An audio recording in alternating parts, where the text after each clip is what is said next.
ಸರಿಗ ಕದನ ವಿರಾಮ ಉಲ್ಲಂಘನೆ ಘೋಷಣೆ ಆಗಿದೆ. ಅಲ್ಲ, ಪ್ರಧಾನಿಯವರು ಎಚ್ಚರಿಕೆಯ ಧ್ವನಿಯಲ್ಲಿ ಮಾತಾಡಿದ್ದಾರೆ.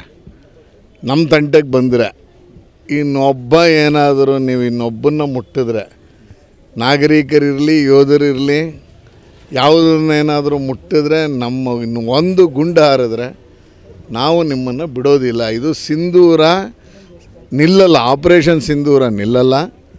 ಸದ್ಯಕ್ಕೆ ನೀವೆಲ್ಲ ಹೇಳಿರೋದು ಕದನ ವಿರಾಮ ಆಗಿದೆ, ಇನ್ನು ಒಂದಾದರೂ ನಾವು ನಿಮ್ಮನ್ನು ಬಿಡಲ್ಲ ಅನ್ನುವಂಥ ಎಚ್ಚರಿಕೆಯ ಸ್ಪಷ್ಟ ಸಂದೇಶವನ್ನು ಪಾಕಿಸ್ತಾನಕ್ಕೆ ಕೊಟ್ಟಿದ್ದಾರೆ. ಪಾಕಿಸ್ತಾನಕ್ಕೆ ಏನು ಅದರ ನೆಲದ ಮಹತ್ವವೇ ಗೊತ್ತಿಲ್ಲ, ಅವರಿಗೆ ಅವ್ರ ಗಡಿ ಪ್ರದೇಶ ಗೊತ್ತಿಲ್ಲ. ಅದಕ್ಕಾಗಿ ಅವ್ರು ಹೋರಾಟ ಮಾಡಿದವರು ಅಲ್ಲ. ಈಗ ನಾವಾರು ನಮ್ಮ ದೇಶದಲ್ಲಿ 10 ವರ್ಷಗಳ ಕಾಲ, ಸಾವಿರಾರು ವರ್ಷಗಳಿಂದ ಈ ದೇಶವನ್ನು ಸಂರಕ್ಷಿಸಿಕೊಂಡು ಎಲ್ಲ ದಾಳಿಗಳನ್ನು ಹೆಮ್ಮೆಟ್ಟಿಸ್ಕೊಂಡು ಮಾಡ್ತಿರುವಂಥ ನಮ್ಮ ದೇಶವನ್ನು ಉಳಿಸ್ಕೊಂಡಿರೋದು ಈ ನೆಲದ ಮತ್ತು ಈ ರಕ್ತದ ಏನು ಮಹತ್ವದ ಅರಿವಿದೆ. ಪಾಕಿಸ್ತಾನಕ್ಕೆ ಏನು ಗೊತ್ತು, ನಾವು ಕೊಟ್ಟಿರೋ ಭಿಕ್ಷೆ ಅವರಿಗೆ, ಜಾಗನೇ ಅವ್ರದಲ್ಲ, ಯಾರೋ ಕೊಟ್ಟಿರೋದಕ್ಕೆ ಇವರಿಗೆ ಇದ್ದಾರೆ ಅಷ್ಟೇ. 75 ವರ್ಷದಿಂದ ಈ ದೇಶ ತುಂಡಾದಾಗ ಇದ್ದವರು ಆ ದೇಶದಲ್ಲಿ ಇದ್ದಾರೆ ಅಂತ ನನಗೇನು ಅನ್ನಿಸ್ತಾ ಇಲ್ಲ. ಎರಡನೇದು, ಉಗ್ರವಾದಕ್ಕೆ ಸದಾ ಬೆಂಬಲವನ್ನು ಕೊಡ್ತಾ ಬರ್ತಾ ಇರುವಂಥ ಪಾಕಿಸ್ತಾನಕ್ಕೆ ಅಭಿವೃದ್ಧಿ ಬಗ್ಗೆ ಯಾವುದ್ರ ಬಗ್ಗೆನೂ ಚಿಂತನೆ ಮಾಡ್ದೇನೆ ಅಲ್ಲಿಯೇ ಜನ ಹಾಗೇ ಇರಬೇಕು, ಅದನ್ನು ನಾವು ನೋಡಿದ್ದೀವಿ. ಕೋವಿಡ್ ಟೈಮಲ್ಲಿ ಮತ್ತೊಂದು ಟೈಮಲ್ಲಿ ಅವ್ರು ಹೆಂಗೆ ನಿರ್ವಹಣೆ ಮಾಡಿದ್ರು ಅಂತ. ಈ ಥರದ ದೇಶ ನಮ್ಮ ಮೇಲೆ ಕಾಲು ಕೆರ್ಕೊಂಡು ಹುಡುಕಿ ಹಿಂದೂಗಳನ್ನು ಹತ್ಯೆ ಮಾಡ್ತಾರೆ ಅನ್ನುವಂಥದ್ದು ಇದೆಯಲ್ಲ, ನೆನೆಸ್ಕೊಳ್ಳೋಕ್ಕೂ ಆಗ್ತಿರಲಿಲ್ಲ. ಪಾಕಿಸ್ತಾನ ಸರಿಯಾದಂಥ ಪಾಠವನ್ನು ಭಾರತ ಕಲಿಸಿದೆ. ಅದರ ನೆಲೆಗಳೇ, ವಿಮಾನದ ನಿಲ್ದಾಣದ ರನ್ವೇಗಳೇ ದುಸ್ಥಿತಿಗಾಗಿರುವಂಥದ್ದು, ಧ್ವಂಸ ಆಗಿರುವಂಥದ್ದು ಭಾಳ ಖುಷಿ ಕೊಡ್ತಾಯಿದೆ.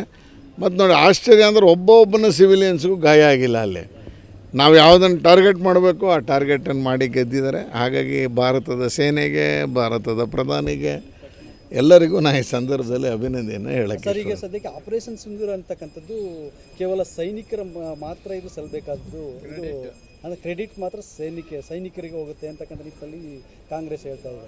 ಅಲ್ಲ, ಹಾಗಾದರೆ ಈ ಗ್ಯಾರಂಟಿಗಳ ಯೋಜನೆ ಯಾರಿಗೆ ಸಲ್ಲಬೇಕು? ಅಧಿಕಾರಿಗಳಿಗೆ ತಾನೇ ಕೊಡ್ಬೇಕು ನಾವು.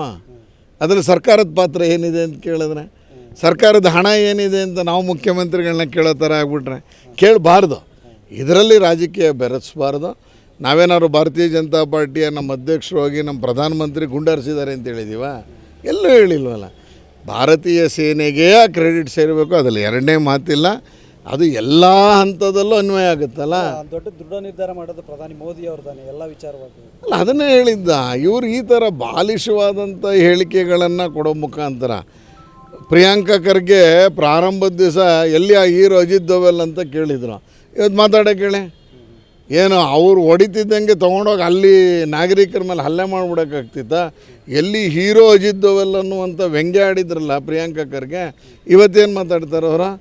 ಆಯಿತು, ಅವತ್ತು ಭಾರತ ಕೈ ಕಟ್ಕೊಂಡು ಕೂತಿದೆ ಅನ್ನುವಂಥದ್ದನ್ನು ಸಂತೋಷ್ ಲಾಡ್ ಹೇಳಿದ್ರಲ್ಲ, ಹೆಜ್ಜೆಜ್ಜೆಗೆ ಅಲ್ಲಿ ಏನು ಯಾರು ರಕ್ಷಣೆಗೆ ನಿಂತಿರಲಿಲ್ಲ ಅಂತ ಉಮರ್ ಅಬ್ದುಲ್ಲಾ ಹೇಳಿದ್ರಲ್ಲ ಏನು ಉತ್ತರ ಕೊಡಬೇಕು ಅಂತ.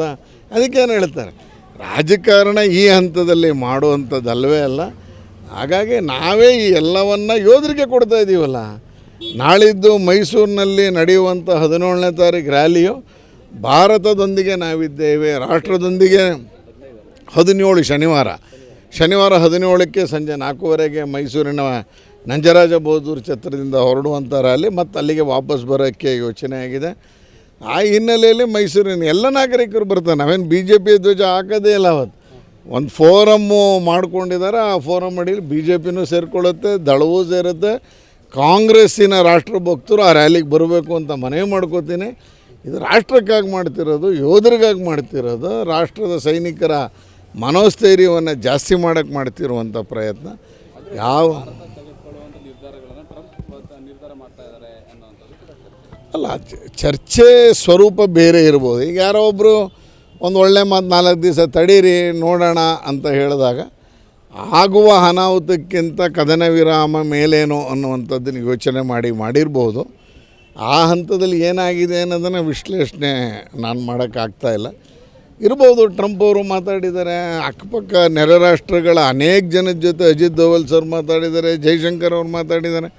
ಎಲ್ಲದರ ಕಾರಣಕ್ಕೆ ಭಾರತ ಆಕ್ರಮಣ ಮಾಡಿದಾಗ ಅಕ್ಕಪಕ್ಕದ ಯಾವುದೇ ರಾಷ್ಟ್ರದ ಒಬ್ಬ ಪ್ರಮುಖನೂ ಮಾತಾಡಲಿಲ್ಲ.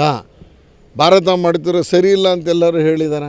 ಎಲ್ಲರೊಂದಿಗೆ ಸಂಬಂಧ ಚೆನ್ನಾಗಿ ಇಟ್ಕೊಂಡಿದ್ದರಿಂದ ಆಗಂತ ಆಯಿತು. ಅವ್ರ ನಡೆಗೆ ಜಾಗತಿಕ ಮಟ್ಟದಲ್ಲಿ ಒಂದು ಮೆಚ್ಚುಗೆ ಭಾಳ ಮೋದಿ ಅಂತ ಹೇಳಿದ್ರೆ ಅದಕ್ಕೆ ನಾವೇನೋ ಪದಗಳೇ ಇಲ್ಲ.